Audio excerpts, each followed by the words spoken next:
উফ, কি দিনকাল পড়লো রে বাবা। আগে কেমন হাসি মুখে বাজার করতে যেতাম, আর এখন বেজার মুখে যেতে হয়।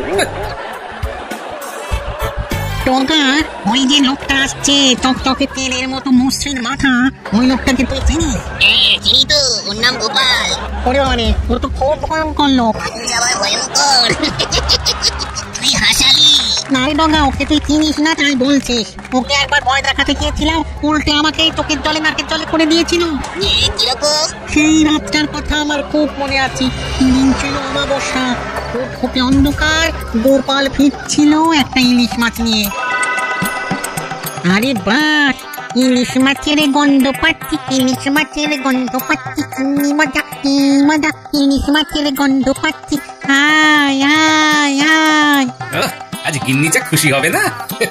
অনেকদিন ধরে বলছে ইলিশ মাছ ভাজা খাবো।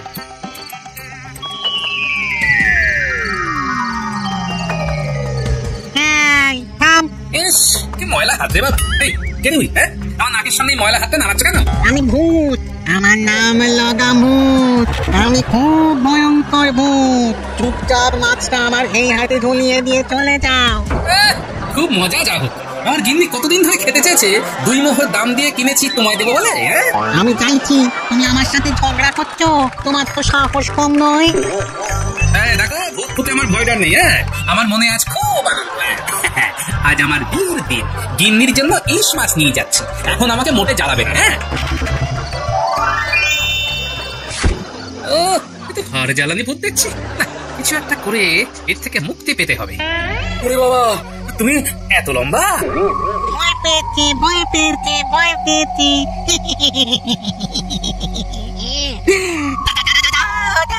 আমাকে মাছ দে। আমি তোমার হাতে মাছটা দিচ্ছি। তার আগে তুমি ছোট হয়ে যাও, একদম গুলির মতো। তারপর আমার এই হাতে এসে বসো।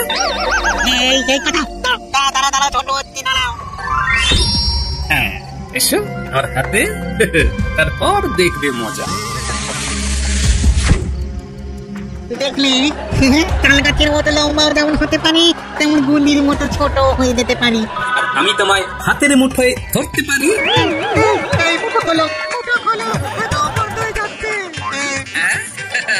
বেশ হচ্ছে, ছেড়ে দিতে পারি একটা শর্তে। আমার শর্ত মানলে ছাড়া পাবে।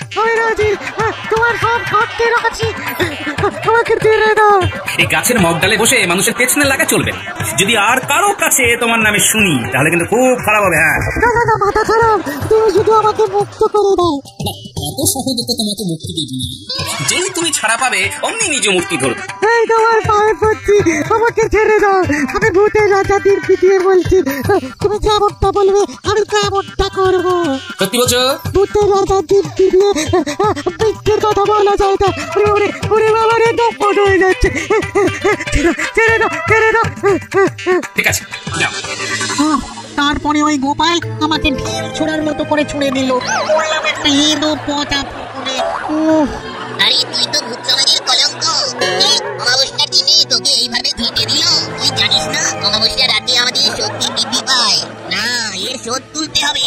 তুই কি পাগল হয়েছিস নাকি রে? গোপালের সঙ্গে লাগিস না। তুই চুপ করে থাক। ওই গোপালকে আমি যদি নাকের জলে চোখের জলে না করতে পারি, তো আমি কোনোদিন ভূত জন্ম থেকে মানুষ জন্ম নেব না। বন্ধু হিসেবে তোকে সাবধান করার দরকার, তাই সাবধান করলাম। এরপর কিছু হলে আমাকে কিন্তু বলতে আসবি না। তুই দেখে যা, ওই গোপালকে নাস্তানাবু করে, ওকে নাকের জলে চোখের জলে করে একেবারে ভূত সমাজের মুখ উজ্জ্বল যদি না করতে পারি, তো আমার নাম ডগা ভূত নয়।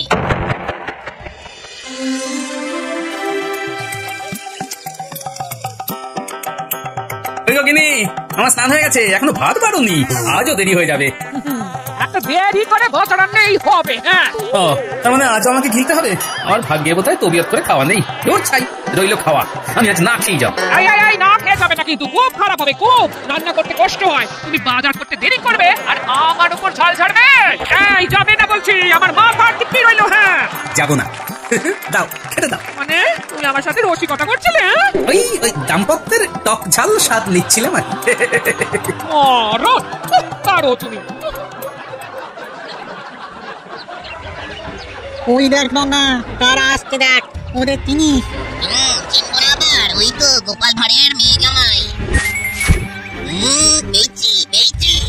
ডুম ডুম ডুমকা খাবো ঝাল লঙ্কা, ডুম ডুম ডুমকা খাবো ঝাল লঙ্কা। কি হলো? কিচ্ছু হয়নি, এইবার হবে। চললাম লগা, আমি চললাম। আরে যাচ্ছিস কোথায়? আর কত দিনের বেলা, আলো তো আমাদের মোটে সহ্য হয় না। হ্যাঁ, আমি গোপালের জামাইয়ের মধ্যে ঢুকবো, তারপর কাজ আরম্ভ করব। দিনের বেলায় শান্ত থাকবো আর রাতে তাণ্ডব চালাবো। যা করবি সাবধানে কিন্তু। ঠিক আছে, আর শোন, আমি মাঝে মাঝে তোর সাথে দেখা করে যাব, একেবারে টাটকা খবর দিয়ে যাব। এখানে গাটা না কিরকম ছামছাম করে উঠছিল, দেখো গায়ে গাটা দিচ্ছে। আই ফুটফট ফট, ঢুকে পড়ি চটপট। কিরকম হলো? এত কাবুলি এলো কেন? কি হলো? ওই কিছু হয়নি তো। কি এ আবার কি? তোমার গলা পাল্টে গেল কেন?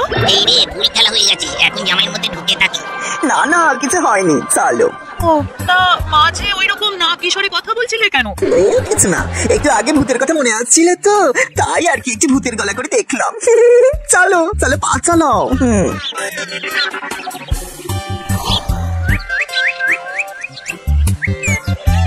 মা বাবা, আমরা এসেছি।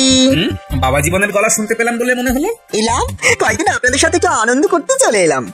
আমিও এসে গেলাম তোমার ঘরে একটু তাণ্ডব করতে। সকালবেলাটা শান্ত থাকবো, আর রাত হলেই তাণ্ডব। এবার কতদিনের জন্য? একটা ঠিক করিনি বাবা, 7 দিনও হতে পারে, আবার 7 মাসও হতে পারে। বাড়িতে বড় একঘেয়ে লাগছিল, তাই মিনুকে নিয়ে চলে এলাম। খুব ভালো করেছো, আমাদেরও তো সময় তোমাদের নিয়ে কেটে যাবে। মাসের শেষের দিকে তো কাটতে চায় না, একে পয়সা করি থাকে না, সময়ও কাটে না। আমার ক্যাকে পয়সা করি থাকে না বলে মনটাও খিটখিটে হয়ে থাকে। একদম ঠিক বলেছেন, ট্যাঙ্কে পয়সা করে না থাকলে মন তো খারাপ থাকে, ওই জন্য তো মন ভালো করতে চলে এলাম। জামাইয়ের তাণ্ডবে তোমার মাসের শেষ বেশ ভালোই কাটবে। বাবা জীবন, তুমি মন ভালো করার আর সময় পেলে না?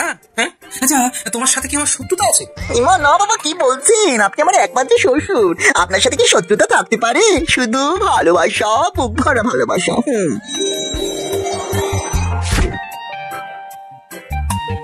ভালোবাসা ছাড়া আর আমাদের আছে কি? ওই ওই আবার না কিশোরে কথা বলছো, আবার কাঁপলে? বাবা জীবন, এ তোমার ঠান্ডা লেগেছে? হতে পারে, একটু খেতে বিশ্রাম নিয়ে শরীরটা একবার ছাড়াছাড়ি হয়ে যাবে। কি বলেন বাবা? আমার এখন কিছুই বলার নেই, যা বলার ঘরে এসে বলবো। আমি এখন রাত সবাই যাবো। সাবধানে যেও। হে ঠাকুর, দেখো ঠাকুর।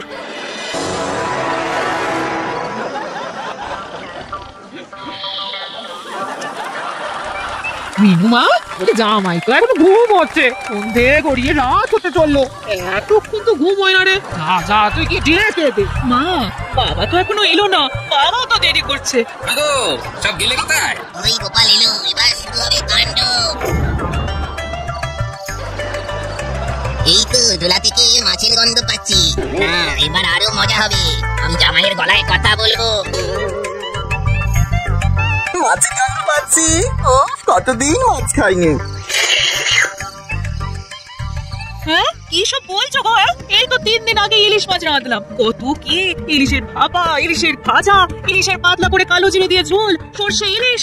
না না না না, আজকে থেকে আর সরষে ইলিশ করবে না, বুঝেছো? বুঝলাম, ঠিক আছে, দেবো না। 3 দিনের পর আজ 4 দিন, মাঝের দিনগুলো কি খেয়েছি? কি বলেন বাবা? জামাইয়ের এই রূপ তো কখনো দেখিনি, এ তো নতুন রূপে জামাই এসেছি, শ্বশুরকে কদর করবে বলে। বাবা ওইরকম থমের মতো দাঁড়িয়ে ভাবলে হবে না, মাছের গন্ধ নাকি প্রবল ভাবে ঢুকে আমাকে ক্ষুধার্ত করে দিচ্ছে। আমার ইচ্ছে করছে কাঁচা মাছটাই কচকচ করে চিবিয়ে খেয়ে নি। এ আবার কি কথা? তোমার কি মাথা খারাপ হয়ে গেল? কাঁচা মাছ খাবি? কাঁচা মাছ কি মানুষে খায়? ওগো শুনছো, তোমার জামাই কি বলছে শোনো। কি হলোটা কি? সর্বনাশ হয়েছে কিনি, তোমার জামাই কাঁচা মাছ খাবি বলছে। মা গো, এ কি সর্বনেশে কথা গো। ওগো, আমার সুস্থ জামাইটা রে কি হলো গো? আপনারা চিৎকার করছেন কেন? আমার খিদে পেয়েছে, আমি তাহলে কিন্তু সবকিছু খেতে শুরু করবো। থালা বাটি গ্লাস খাট চৌকি সব। বাবা জীবন, দয়া করে থালা বাটি গ্লাস খাট চৌকি খেও না, তাহলে আমাদের মাটিতে ভাত মেখে খেতে হবে, মাটিতে শুতে হবে। গিন্নি তুমি দাঁড়িয়ে থেকো না, যাও যাও রান্না করে যাও, তাড়াতাড়ি খাবার বানাও। হ্যাঁ, আমি এক্ষুনি যাচ্ছি। মিনুমা, রান্নায় হাত লাগা। চল চল, যত তাড়াতাড়ি রান্না করা যায়, জামাইয়ের খুব খিদে পেয়েছে। বাবা আমি এখন ঘরে যাচ্ছি, শুয়ে পড়ছি। শুয়ে থাকলে খিদেটা কম পায়, আমাকে শুয়ে শুয়ে খিদে সহ্য করতে হবে। তোমার লবঙ্গল থেকে জামাই বদলে গেল কি করে? কপালে যে কি আছে কে জানে। কি ইয়ে সবার কাজ কি শুরু করবো মহারাজ? কি হলো, গোপাল আজ এত দেরি করছে কেন? এ আর নতুন কি, গোপাল তো মাঝে মধ্যেই দেরি করে। আর ওর তো 3টে হাত, ডান হাত, বাঁ হাত আর অজুহাত। দেখে গোপাল, এ তোমার কি অবস্থা? এ কি হয়েছে? নাটক, আবার অজুহাত, আবার নতুন কোনো গপ্প। গপ্প ছাড়া গোপালের আর কি আছে? তাই এবার কি কি ঘটেছে বলো শুনি, বলো। মহারাজ, কাল সকালে জামাই এসেছে সেটা তো বলেছি, কাল রাতে গিয়ে দেখি সে এক সাংঘাতিক ঘটনা। কেন কেন কেন, কি হলো? আমি কাল রাতে একটা ইলিশ মাছ কিনে বাড়িতে গেছি, ওই ইলিশ মাছ নিয়ে এসে কি কাণ্ড, গায়ে এখনো কাঁটা দিচ্ছে মহারাজ। আরে কি হয়েছে সেটা বলো, ও তো ধানাই পানাই করতে হবে না। আমি তো দরজার কাছে দাঁড়িয়ে হাঁক দিলাম, জামাই এসে দাঁড়ালো, তারপর আমার মাছের থলের দিকে নজর দিল, তারপর মাছের গন্ধ পাচ্ছি। কতদিন মাছ খাইনি। এই তো 3 দিন আগে ইলিশ মাছ রাঁধলাম, ইলিশের পাতলা করে কালো জিরে দিয়ে ঝোল, সর্ষে ইলিশ। না না না, আজকে থেকে আর সর্ষে ইলিশ করবে না, বুঝেছো? মাছের গন্ধ নাকে প্রবল ভাবে ঢোকে আমাকে ক্ষুধার্ত করে দিচ্ছে। আমার ইচ্ছে করছে কাঁচা মাছটাই কচকচ করে চিড়ে খেয়ে নি। বলছো কি গোপাল, এ তো রাক্ষসে খিদে। এটা তো গেল রাতের কথা, সকালের কথা বললে তো আপনারা সবাই অবাক হয়ে যাবেন। কেন, সকালে কি ঘটিল না থেমে সেটা বলো। কাল সারা রাত দুটো চোখের পাতা এক করতে পারিনি। সকালে জামাই ঘুম থেকে উঠে বলে, বাবা আপনি বাইরে বসে চলছেন কেন? যদি চলতেই হয় তাহলে ঘরের ভিতরে বসে চলুন। হ্যাঁ কে বাবা? আমাকে বাবা বলে ডাকছে? আমি বাবা, আপনার একমাত্র জামাই। ভাগ্যিস বললে বাবা যে তুমি আমার জামাই। কাল রাতে তোমার তাণ্ডব দেখে তো আমি ভয় পেয়ে গেছি। তুমি যা খেল দেখালে, কাল আমাদের 3 জনের খাওয়া তুমি একা খেয়েছো। যা, অত খাবার তো খেতে পারে নাকি? কি যে বলেন না, ভাল লাগে না। দুষ্টু। শুনছো কিনি বাবা জীবন কি বলছে? কি বলছো গো? আবার খিদে পেয়েছে? ঘরে যা আছে তা দিয়ে সকালবেলা জল খাবারটা হয়ে যাবে। দুপুরে আর রাতের জন্য তোমাকে বাজার আনতে হবে। হ্যাঁ ঘরে কি সব পারেন তো মা? হ্যাঁ বাবা, এই কাল রাতে সব তুমি খেয়ে নিয়েছো। তোমার পেট ভরে দেখি আমরাই তো কাল রাত্রি থেকে কিছু খাইনি। যা, কি যে বলো না, আমার তো পেটে এইটুকু, তোমাদের 3 জনের খাবার একা আমি খেতে পারি। তুমি আমার জামাইয়ের কথা শুনে হাসবো না কাঁদবো ভেবে গেলাম না, সকালবেলা পুরো উল্টো কথা। তার মানে গোপাল ফাঁদে পড়েছি, আর এবারে ফাঁদে ফেলেছি ওর জামাই। এই সুযোগে গোপালের মাসির শেষের এই দিনগুলোকে আর একটু খেতে দি। সে কি গোপাল, রাতের জামাই আর দিনের জামাইয়ের মধ্যে এত আকাশ পাতাল তফাৎ? সেটাই তো ভাবছি, ভেবে কিছু বার করতে পারলে। এখনো মাথায় কিছু আসেনি, তবে বার পরবর্তী। তোমার মাথায় কিছু আসার আগে তোমার জামাইয়ের সাথে একটু দেখা করে আসতে হবে, দেখি কি হয়। ও বাবা, দাদা বাবু এসেছে। কি মজা, কি মজা। আমি তোদের জন্যই অপেক্ষা করছিলাম। এই তাহলে আর দেরি কেন, চলো আমরা বল নিয়ে লাফালাফি খেলবো। চল মিনু, দরজাটা দাও, আমি একটু খেলতে যাচ্ছি। এই বলটা এই ছুঁড়ে দিলাম। ওরে বাবা, কত উঁচুতে বলটা ছুড়লে গো, ওটা আমি লুকবো। মহারাজকে ভুজুং ভুজুং দিয়ে তাড়াতাড়ি বেরিয়ে পড়লাম, দেখি গোপালের জামাইকে কোথায় পাই। ঠিক আছে, আমি ছুটছি। ওই গোপালের আলাদোলা জামাই তো দেখছি ঠিকই আছে, তবে কি গোপাল রাজসভায় যা বললো সব বানিয়ে বানিয়ে জামাইয়ের নামে মিথ্যা বলা? আমি সব জামাইকে জানাচ্ছি।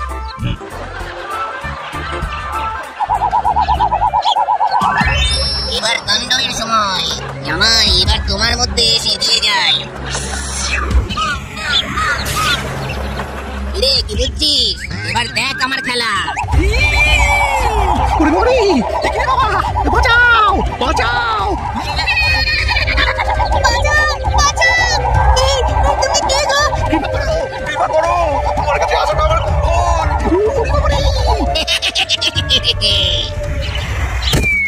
ওরে বাবারে, আমাকে বাঁচাও বাঁচাও বাঁচাও। ও গোপাল, আরে ও গোপাল, একটু উপর দিকে তাকাও। আরে উপর দিকে, আমি গাছে ঝুলে আছি, আমাকে নামাও। দেখি আপনি গাছে উঠলেন কি ভাই? আরে তোমার জামাই ঘূর্ণিঝড় হয়ে সব লন্ডভন্ড করে দিয়েছে। ওরে বাবারে, তুমি কি করে আছো গোপাল? আজ রাতেই আমি ভূত নামিয়ে দেবো, ওষুধ আমি পেয়ে গেছি। আমাকে নামাও গোপাল। লাফ মারুন, কিচ্ছু হবে না, মাটি নরম। বলছো হ্যাঁ? কি গো, তোমরা এখানে এইভাবে বসে আছো? জামাই কোথায়? জামাই ঘরের মধ্যে বসে কাঁচা সবজি খাচ্ছে। হ্যাঁ ও গোপাল দাদু, দাদা বাবু এরকম করছে কেন? তোমাদের দাদা বাবুকে ভূতে ধরেছে। ওরে বাবা, তাহলে কি হবে দাদা? বলছি ভূতটাকে মার করা যায় না। এবার তাড়াবো, একটুখানি অপেক্ষা করো। ওর কিছু হবে না তো? আরে না রে বাবা, তোর বাবার উপর ভরসা নেই। চল ভেতর চল। বাবা খিদেতে আর থাকতে পারছিলাম না, তাই কাঁচা লাউ কুমড়ো পটল ঢেঁড়স ঝিঙে আলু সব কাঁচাই খেতে শুরু করলাম। ঠিক করেছো বাবা, এখনই তো খাবে, এই তো খাবার বয়স। কি বলছেন? তাহলে তো ভালোই হয়। আর কিছু নেই বাবা, পেট তো ভরছে না। আছে তো বাবা জীবন, এই গরম গরম রসগোল্লা ভোলা মায়ের দোকানে। মনে হচ্ছে হাড়ি শুদ্ধ খেয়ে নি। উফ কি খিদে। এই নাও বাবা, গরম রসগোল্লা তোমার জন্য একেবারে বিশেষ করে বানিয়ে দিয়েছি। খাও, প্রাণ ভরে খাও। একসাথে সব কাঁচা খাবো।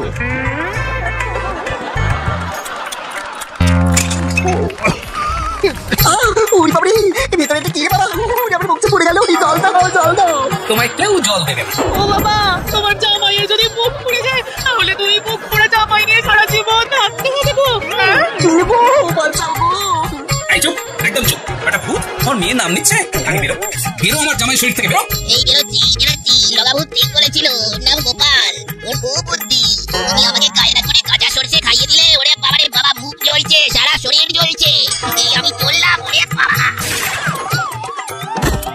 মুখ চলে গেল রে, চলে গেল, পুরো মুখ চলে গেল, একেবারে সারা শরীরটা চলে গেল রে, পুরো হাড়ের মজ্জাগুলো চলে যাচ্ছে ভেতর দিয়ে।